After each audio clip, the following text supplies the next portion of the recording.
Hola, ole, mi amo Benito Blanco, de la Vega, de la Galaxia, de la Noche del Espacio, de la Infinito Intergaláctica Metafísico que vamos de la muerte, de la Noche del Troubeantus de ton anus. Bienvenue dans ce Cause Manga Réaction.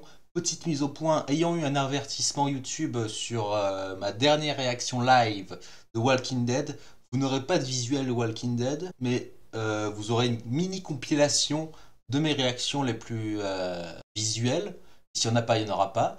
Et après, on parlera de l'épisode 16 de la saison 6 de Walking Dead, le final de cette saison 6. Qu'est-ce que j'attends à la fin de l'épisode 15, bon, je préviens tout de suite, ça va spoiler sa mère. Alors, si vous ne voulez pas être spoilé, même partez dès maintenant, quoi. Et je vous le conseille même de partir. Ne regardez pas cette vidéo si vous voulez pas être spoilé, parce que vous pourrez vous gâcher de beaux moments de série, quoi. Enfin, près de cinéma. Voilà. À la fin de l'épisode 15, on voit Daryl se prendre une balle apparemment dans l'épaule. Du coup, ils nous mettent la pression pour savoir qui Negan va tuer, mais ayant lu le comics, je sais à peu près comment ça va se dérouler. Je pense connaître le déroulement de la situation, mais comme nous l'a montré bien souvent Walking Dead, quand tu penses qu'il va y avoir la même mort que dans le comic, eh bien pas du tout. Par exemple, la personne qui est décapitée par le gouverneur dans la BD, c'est Tyrese. Et dans la série, c'était Herschel. Personnages qui ont vraiment rien à voir, même s'il meurt au même moment dans la BD, ben, Tyrese est mort bien plus tard. Je me demande vraiment quel choix scénaristique va être fait pour l'entrée de Negan, mais je pense que ce sera une entrée extrêmement authentique pour le visuel de sa personne et du rôle qu'il incarne dans Walking Dead, qui est quand même vachement important, qui est l'antagoniste pur et simple de Rick, et littéralement. Je pense, à contrario de ce qui se passe d'habitude, je pense que c'est Glenn qui va mourir, comme dans la BD justement. Là actuellement j'ai pas encore vu l'épisode, je vais le voir là, mais je pense que ça va être Glenn et non pas Daryl, parce que Daryl a beaucoup trop de fans pour qu'il le tue. Et s'il devait le tuer, ce serait à la toute fin de Walking Dead, vraiment dans très très longtemps. Parce que s'il tue Daryl, il perd, je suis sûr qu'il perd une quantité astronomique de fans, c'est sûr et certain. Et c'est dommage de dire ça comme ça, mais tuer ce personnage, tu perds vraiment un côté marketing vraiment ouf, quoi. Parce que je pense réellement que ça aurait peut-être pas la même ampleur sans Daryl, quoi. Parce que Daryl est vraiment un personnage hyper classe, hyper charismatique, hyper touchant, hyper complexe, et qui est vraiment un très très bon point de la série par rapport à la BD. Et ce serait vraiment, mais vraiment dommage et une erreur de le tuer. Rien qu'en termes de, après, ce que je dis, c'est un peu paradoxal, parce que quand tu tues un personnage important, c'est cool aussi. Ça permet d'avoir de l'impact sur le visionneur. Mais je pense que ce serait vraiment très mal joué de la série. Donc je pense réellement que ce sera Glenn ou quelqu'un d'autre. Mais là, pour le final, il faut vraiment un mort important. Et à part Glenn, je ne vois pas trop d'autres qui pourraient mourir à cet instant. Surtout que la mort de Glenn fait beaucoup de sens dans la suite de la BD.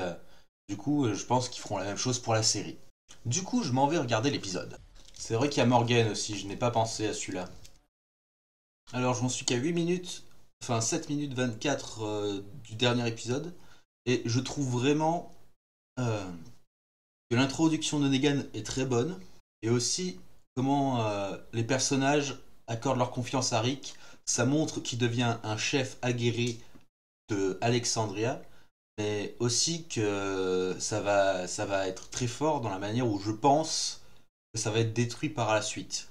Ça met en valeur quelque chose pour le détruire, pour montrer les faiblesses des personnages et aussi leurs points forts, les points forts de Negan et les points faibles de Rick. Je pense que ça va être une fin assez tragique comme saison. Je suis arrivé à peu près à la moitié de la... Je suis arrivé à peu près à la moitié de l'épisode et il y a vraiment une culture de la pression. La fin va être épique, je pense. Vraiment être tragiquement épique. On a introduit des nouveaux personnages que je me rappelle plus du nom de leur communauté, mais c'est intéressant parce que normalement dans la BD ils arrivent plus tard et je trouve ça intéressant de les amener directement maintenant en fait. Je ne veux pas y spoiler, mais je les aime beaucoup cette communauté et on va voir ce que ça donne. Il y a de la bromance, c'est beau, c'est beau. Cette pression, mon gars. J'en suis à 48 minutes. Et là, vraiment, ils font fort visuellement. je trouve, encore mieux que dans la BD. Il te montre la puissance de Negan, mais c'est assez ouf, quoi. Encore très bon jeu d'acteur du mec qui fait Rick Grimes, enfin Rick Grimes. On voit littéralement sa déchéance, là, c'est assez ouf, c'est assez incroyable. La musique est très bonne, j'ai oublié de le préciser. Depuis tout à l'heure, c'est quand même très fort visuellement et ça a énormément de sens dans la série. J'aime beaucoup, enfin, cette série est géniale, ça c'est ouf, quoi. Ah non, c'était même pas Negan en plus. Ah là là, la bonne surprise, quoi. Jusqu'au bout, ils ont gardé la surprise. Ah, j'ai bien été eu, quoi. Avec sa petite Lucie, quoi. Avec la petite veste en cuir qui fait plaisir, quoi. Alors, je veux faire pause parce que c'est juste génial, quoi. Même moi, j'étais pris au dépourvu. Je me disais que le Negan n'était pas top visuellement, mais en fait, c'était pas lui. C'était pas lui depuis le début, c'était pas lui, quoi.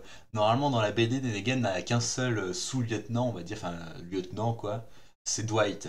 Là, Dwight, c'est un sergent qui a lui-même un lieutenant qui est supérieur, et ce lieutenant, le chef, c'est Negan. Enfin non, le chef du lieutenant, c'est Negan.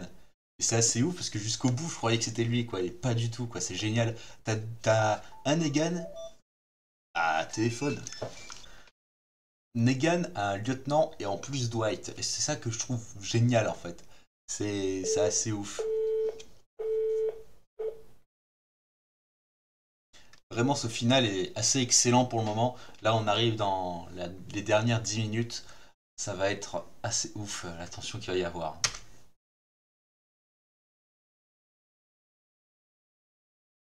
J'aime beaucoup Snegan et il représente assez.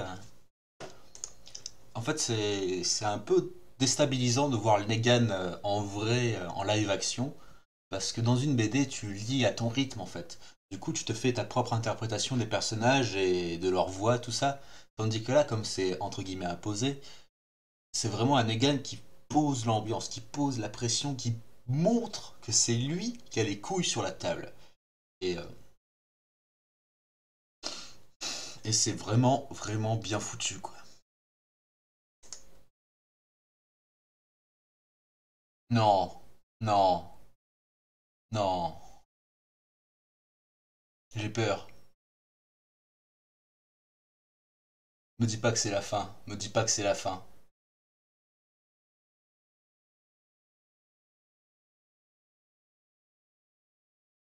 Non, sérieux.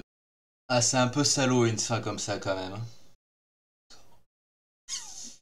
8 mois pour savoir qui l'a tapé dans la bouche, sérieusement, vous êtes des salauds, IMC.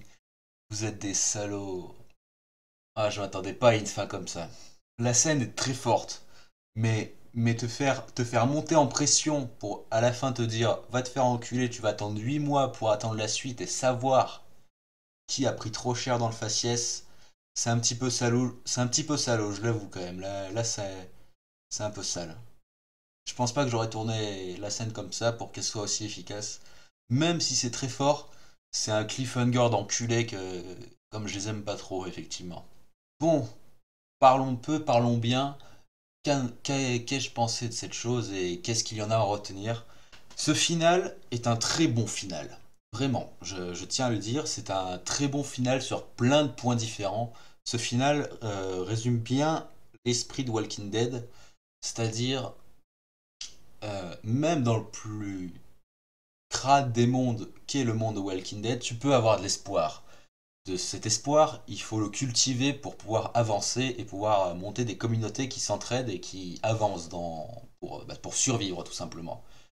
Sauf que les méchants, entre guillemets, ceux qui veulent forcer la survivance à travers cette chose, ou même les rôdeurs, le fait que quand tu fais des erreurs ou quand tu fais les mauvais choix, cet espoir est détruit, littéralement. Et la force de Walking Dead, c'est comment arriver à regagner de l'espoir alors qu'il est anéanti sous nos yeux. Comment arriver à avancer malgré les espoirs détruits et le désespoir ambiant. Ce final le résume bien, euh, malgré le cliffhanger que je n'apprécie guère à la fin. euh, c'est, il est très bon parce que par exemple dans ce final, l'espoir qu'il y avait, que Rick, c'était l'espoir qu'il gagne contre les sauveurs, que son esprit de chef aguerri, que tout le monde place la confiance en lui, soit montré. Et cet épisode final est une lente descente aux enfers, ce qu'ils avaient rarement fait avant, une lente descente aux enfers, parce qu'avant, l'espoir, tu l'as, et bam! Il est coupé, il est détruit, il est net, il est plus là. Tandis que là, c'est la prise de conscience petit à petit qui est forte, et que tu te rends compte que l'espoir, il n'y en a plus. Tu te dis merde, merde, merde, et c'est encore mieux qu'ils aient fait ce genre de descente lente de l'espoir avec l'entrée de Negan, parce que cet épisode était aussi justement l'introduction du personnage de Negan de la série, et elle est vraiment très bonne parce qu'il te montre que c'est lui le patron, que c'est lui le chef, et qu'il faut pas déconner avec lui. Un système Negan pourrait fonctionner dans le sens où il faudrait continuellement y apporter des choses, mais à un moment donné, tu ne peux plus forcément apporter des choses, et tu finis par mourir. Le système de Negan pourrait être efficace s'il n'était pas aussi dictatorial en fait. Et le truc, c'est que là, l'introduction de ce système, l'introduction du personnage de Negan est vraiment bonne, de par sa supériorité numérique, tactique, même. Clairement, avec ce final, on peut dire qu'il a une supériorité tactique. Et vraiment, Negan a une force et une présence écrasante, limite. Et dans ce final de Walking Dead, on le remarque tout particulièrement. Maintenant, point négatif, c'est juste la fin en fait. Excepté ça, le final est génial et c'est une bonne introduction au prochain arc de Walking Dead qui sera tout l'arc Negan en général. Je ne vais pas essayer d'en dire trop, pas spoiler les gens qui ne regardent que la série. Et c'est assez ouf. C'est ouf. C'est juste que l'astramgramme piqué-piqué-collégramme de la fin est très bon. Je m'attendais à ce genre de scène, mais je m'attendais pas à ce qu'on ne voie pas la personne qui est morte. Et ce coup là vraiment, c'est à chaud comme ça, je sais pas trop quoi dire, mais je n'aime pas. La force justement dans la BD de cette scène, c'était que tu voyais directement qui c'était. Et même justement dans la BD, si je me souviens bien, cette scène était au milieu d'un tome. Ça fait que tu avais de quoi faire après, d'encaisser le truc, et qu'à la fin, quand l'espoir était abattu après cette scène finale, qui est finale pour la série, tu te disais merde, mais comment ils vont faire? Tandis que là, tu te demandes juste, merde, il a tué qui? Et c'est ça que je trouve ça dommage en fait, c'est de garder la hype, de la pression, sans vraiment savoir qui est mort en fait. Et du coup, tu vas devoir attendre 8 mois avant de voir qui c'est en plus. Du coup, je sais pas. Je sais pas. Je reste porté sur soit Glenn, soit Abraham, soit Eugène, soit Daryl. Mais en fait, Daryl, c'est la possibilité qui serait vraiment le mauvais choix, je trouve. Et puis même dans le sens, connaissant maintenant les codes de Walking Dead, ce serait soit un Glenn, tout simplement, soit Maggie, ça m'étonnerait, vraiment, soit Abraham, non, pas Abraham, plutôt Eugène, puisque il avait l'espoir il a donné l'espoir d'être de nouveau survivant, il a gagné confiance en lui, et il peut maintenant créer des balles, enfin, crafter des balles. Et on avait un peu eu ce même schéma avec Noah, qui avait fait des études en construction, si je me souviens bien, et l'un des personnages d'Alexandria voulait lui apprendre plus facilement à construire des maisons. Et dans le même épisode, alors que tu apprends que Noah peut apporter quelque chose à la communauté, il meurt dans d'atroces souffrances. Et justement, l'espoir d'un nouveau constructeur est détruit. Et là, justement, le fait de détruire la personne qui pourrait te construire des balles dans un univers tel que Walking Dead, ça pourrait être intéressant. Enfin, ça pourrait détruire un nouvel espoir. C'est une possibilité envisageable. Du coup, je pense que c'est soit Glenn, soit Eugène. Vraiment, je pense que c'est l'un de ces deux-là. Mais si c'est Daryl, il perdrait énormément de fanbase, énormément de fans de Daryl, quoi. Moi le premier, moi. Et je pense que ce serait une très mauvaise idée de le tuer, quoi. Enfin bref, on verra comment ça donne. On se reverra dans 8 mois pour le premier épisode de Walking Dead saison 7. Beaucoup de pression dans cet épisode. Du coup, je vous remercie d'avoir regardé cette vidéo. N'hésitez surtout pas à me donner votre avis dans les commentaires parce que c'est ce que j'ai envie de faire avec ce genre de vidéo réaction. C'est parler des dénouements, des scénarios, des possibilités envisageables pour les saisons futures qu'il pourrait y avoir. Et j'aimerais beaucoup en parler avec vous, en discuter avec vous. N'hésitez pas à me donner votre avis dans les commentaires. N'hésitez pas à vous abonner si vous voulez suivre mon boulot en général et à ne pas rater les prochaines vidéos. Sur ce, j'espère que vous irez bien et que vous allez bien. Je vous dis à la prochaine, c'était Monsieur Gentil, aka El Benito Blanco. Bye bye.